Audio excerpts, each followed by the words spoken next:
Ninyo Mulak nagsalita na. Like a Hellcat.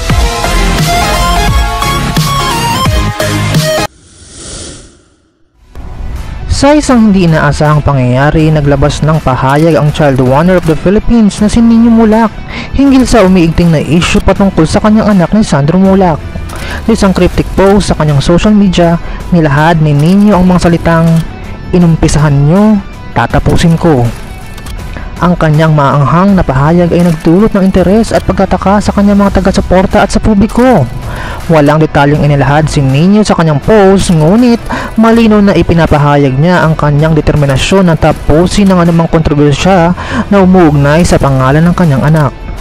Sa likod ng kanyang kahusayan bilang isang artista, ipinapakita ni Ninyo Mulak ang kanyang tapang at pagmamahal sa kanyang pamilya sa harap ng anumang mga pagsubok. Ang kanyang pahayag ay naglalaman ng pangako at determinasyon na ipaglaban at ipagtanggol ang kanyang mga mahal sa buhay, lalo na ang kanyang anak na si Sandro Mulak.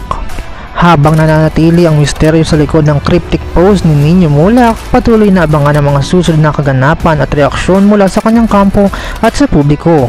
At habang wala pang kumpirmasyon tungkol sa issue, ay maging sensitibo sana tayo sa mga komento natin online.